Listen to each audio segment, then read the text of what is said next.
It's follow-up time.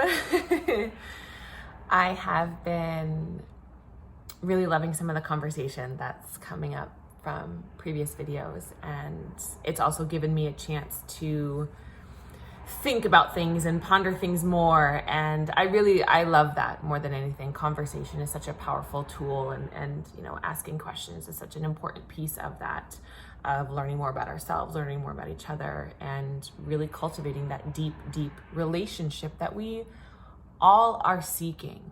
At the end of the day, connection and relationship is what it is that we are seeking. And I believe that when we can come from that place primarily, or at least the quest for that place, that's what it means to be in love.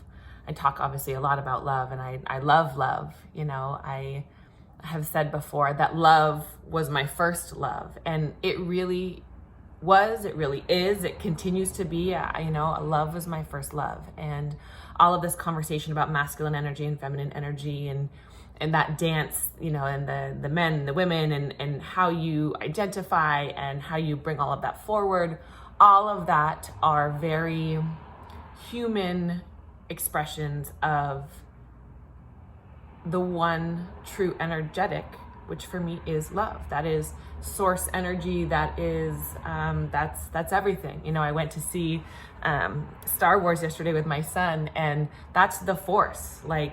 That's the force for me. So anyways, in addition to being a lover, I am a Star Wars fanatic. I digress. That is not what I got here to talk about. There is this thing that I tend to speak about and rock with, called the 80-20 rule. And I've used it in a lot of capacities. And for me, in a very gentle and benign way, 80% of the time, I eat really healthy, I eat clean, I do a lot of greens, water, supplements, all of that stuff.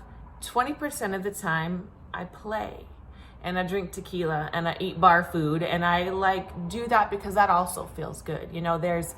There is reverence in irreverence. This is a world of duality that we live in, and just the same way that masculine and feminine energy seem oppositional but are in fact complementary, this is what that 80-20 thing refers to. And this is why it's 8 times out of 10 I'm doing all the right things right. I hate that. 8 times out of 10 I'm doing very clean, energetic things. 2 times out of 10 I'm gonna play, and I'm gonna get down, and I'm gonna have a good time, because that's part of what feels balanced for me. This is my truth. It's an invitation to you all to consider how it is you interact with your things, and what are the rules of your life, what are the expectations of your life. And in fact, this particular video is an invitation. It's an invitation, honestly, to those bad boys. It's an invitation to the toxic masculinity in our world. And I also want to just take a second, that this would be a whole different video, so I don't want to get off on a tangent. Women engage in, and women also embody, toxic masculinity. This is not just a man thing. This is not just a white man thing. This is an energetic thing. So let's just keep that in mind. I'll make another video about that later. You want to talk to me about it, let me know. This is my invitation to that toxic masculinity, to that bad boy archetype, also to the feminine. It's an invitation to the feminine just as much as it's an invitation to the masculine. And the 80-20 thing goes like this. When I am at my peak of balance, 80% of the time, the work that I do is in a feminine state, which means I'm slowing down, I'm going inward, there's introspection, internal cultivation, there's stillness, there's silence, there's receiving. Remember, this is feminine, so there's a lot of receiving. I'm taking it all in, doing my inner work. And really only 20% of the time am I then, from a masculine perspective, putting it out. An external emotion, an external statement, an external representation, an expression. 80% of the time,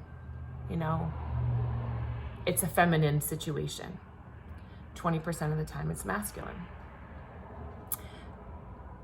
And what that means really specifically is that and what I'm talking about is how I show up and how I engage with people, how I am in relationship to things. That might be the best way to say it.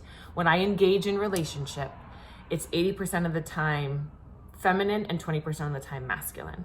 And so what that means is, in order to be my best self, in order to make the decisions that are in the most alignment with who I am as a creature, as an energetic bundle, I have to have really cultivated, which is a feminine state, really, really cultivated that truth and that alignment.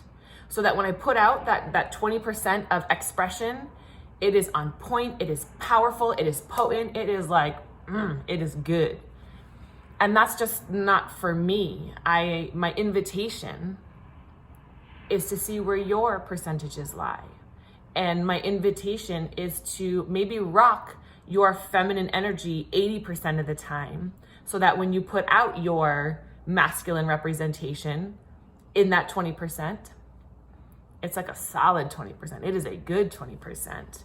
You know, this allowance of, you know, masculine energy to be inherently what it is as a directed, you know, external powerful thing. And then the acknowledgement that feminine energy is more of an internal, introspective, powerful thing. When it comes to men and women, and to go back to that very particular container we're going to use, again, I'm not going to go through all of the, you know, options of how you identify. You identify how you identify. Just know, again, that masculine and feminine show up within each one of us. But from that, you know, man, woman, why do women love the bad boys thing? That conversation and the allowance of masculine energy to be what it inherently is does not give you a license to be a dick. It does not give you a license to roll through women because you're doing your masculine thing. That's toxic masculinity. That is out of balance. And one of the things that nature and that science teaches us is that when one thing is out of balance, when one thing is in excess, inherently and inevitably, there's going to be a deficit on the other side. So if your masculinity is out of balance, your femininity is going to be out of balance. And so the invertation, what is up with me in these R's? it's my Maine. It's my New England, like down east New England, down east Maine coming through. In any case, I digress. The invitation is to acknowledge, get curious about, in order for me, and I'm speaking just for myself in this moment, in order for me to be very confident and secure and anchored in my femininity, I also have to be very confident and secured and anchored in my masculinity. Just me, even though I, you know, am a cis white woman and I identify with all these things from a human perspective, I embody both that masculine and feminine energy. In order for me to be really strong and grounded in my feminine, I've got to be really strong and grounded in my masculine. So what does that look like? That looks like me not being afraid to ask for what I want. That looks like me not being afraid to show myself. That looks like me having an opinion, having a voice, making moves, like being outward and directed and expressive with my energy. Again, cultivated from that internal experience, built on stillness and quietness, because when we are still and quiet, that's when we can really hear like the truth of our engagement, the truth of our self, our authentic self. To flip it to the men, to those who identify as masculine, not even just the men, but those who identify as predominantly masculine. In order for you to be really anchored and grounded in your masculine, you have to be really anchored and grounded in your feminine, which looks like what? It looks like going in. It looks like having sensitivity, receptivity, the ability to receive things, whether that's criticism, critique, love, to receive and take in. And, there's this, idea of softness where you're just sort of like open arms, to be okay being open armed and kind of having an exposed heart space, having a language around your emotions, being willing to communicate those emotions, i.e. being willing to be vulnerable, being willing to go in and do that cultivation of self, to do that inner work, so that when you bring forward your masculine expression, it is again cultivated in that deep, beautiful power that is the wisdom of the feminine. So like I said, this is not about men are the strong ones, women are the weak ones. That is so small-minded. That is so unevolved. There is wisdom in acknowledging the inherentness of each expression. And the most potent examples or the most potent moments of that come from when we allow both to do their dance within us. Because then we are better able to bring that dance forward and do it with each other. And that's that copacetic exchange that I was talking about last time. You know, it's really interesting when we look at nature, how the masculine expressions of nature, the animals, so to speak, are much more colorful. They're much more pronounced. They're much more like, look at me.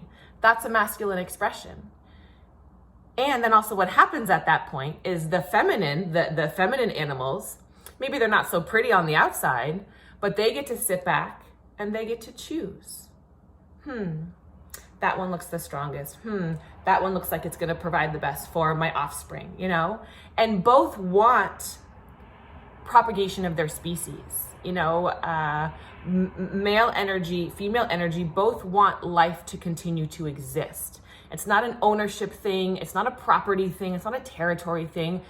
Because we are energetic bundles, not just humans or not just animals, we inherently as one, when we come together in that masculine and feminine energy, it's the way in which life just continues. It's the way in which energy can just continue to expand without attachment to what it looks like.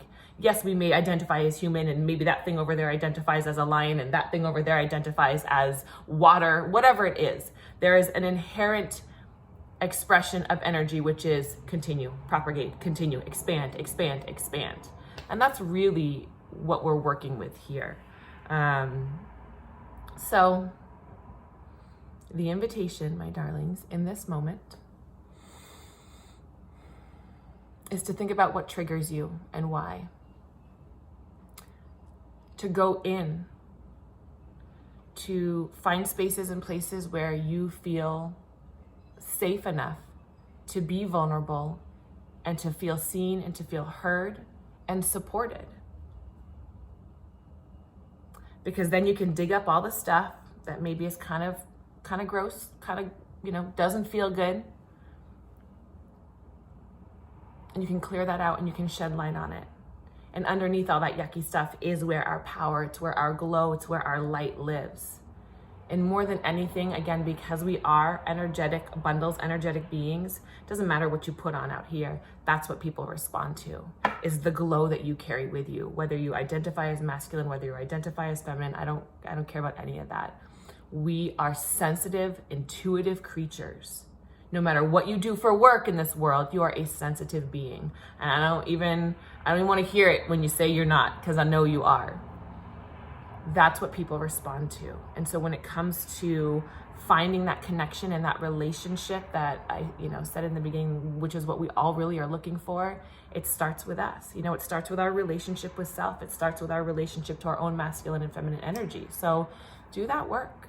Go in, do that work. Find that light, because that's what comes up and out, and that's what attracts and reflects, in each other. And we just all of a sudden find ourselves in this beautiful symphony of love and harmony and God, incredible fucking shit. And it's a gift to be human, because we have the ability to have these sensory experiences and know all these things. So that's what I got for you today. Let me know your thoughts. I love you.